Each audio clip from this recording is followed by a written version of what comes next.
Bonjour. L'ensemble des séminaristes de France et leurs formateurs sont invités ce week-end à rejoindre les évêques actuellement en assemblée à Lourdes pour un pèlerinage, une bonne occasion de revenir sur le dernier épisode de la saison 2 de la série « Ainsi soit-il » qui a été diffusée il y a quelques jours sur Arte.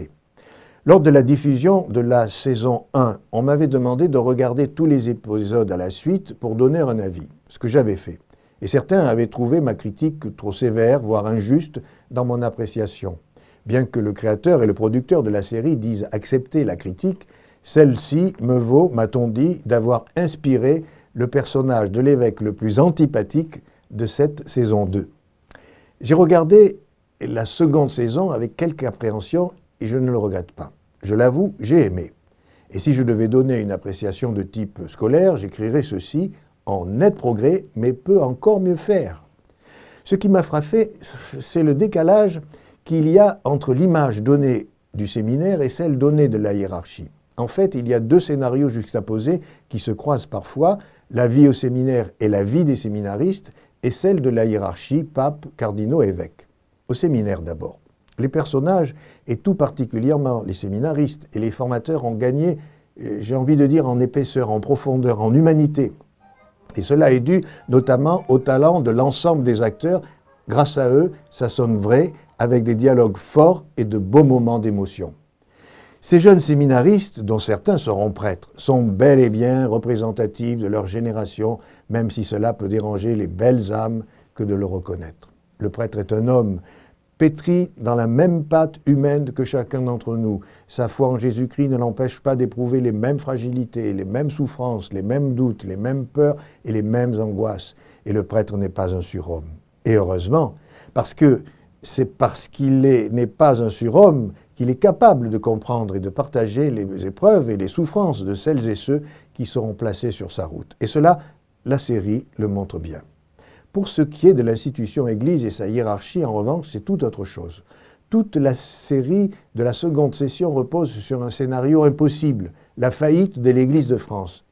Mais pour que l'Église de France fasse faillite, il faudrait qu'il y ait un budget de l'Église de France. Or, ce n'est pas le cas. Chaque diocèse a son propre budget indépendant des autres et la conférence des évêques a son budget alimenté notamment par la contribution des diocèses. Le président de la conférence est élu par ses confrères évêques et non nommé par le pape, comme on le laisse entendre. On peut s'interroger sur ce président de la conférence que l'on présente comme un indécis, un genre de professeur tournesol qui se perd dans les couloirs et les sous-sols du siège de la conférence des évêques avec pour décor le siège du Conseil économique et social qui ne ressemble en rien au siège bien plus modeste actuel de notre conférence. J'ai moi-même été secrétaire général adjoint pendant 9 ans. Je puis assurer qu'aucun des présidents de la conférence ne se serait laissé téléguider et manipuler par les secrétaires généraux que nous étions, qu'il s'agisse de Monseigneur Villenay, du cardinal de Courtrai, de Monseigneur Duval, pour ne citer que ceux sous la présidence desquels j'ai travaillé. Je ne m'attarderai pas sur l'image du pape momifié qui reçoit le président de la conférence pour le gronder. Qu'il suffise, pour voir là encore le décalage, de comparer cette image de pape ectoplasme de la série et celle que donne le pape François. Ceci étant, je rejoins mon confrère Pascal Winzer, archevêque de Poitiers, lorsqu'il écrit, je le cite, « Il faut saluer l'ambition de cette série télévisée et saluer Arte et les producteurs. Il n'est pas si fréquent que les séries télévisées françaises fassent quitter les intrigues policières et les prétoires. De plus, les auteurs et leurs équipes, tant artistiques que techniques, ont réalisé un travail dont il faut honorer la qualité, tant pour l'image, les décors et l'interprétation d'un bon nombre des acteurs.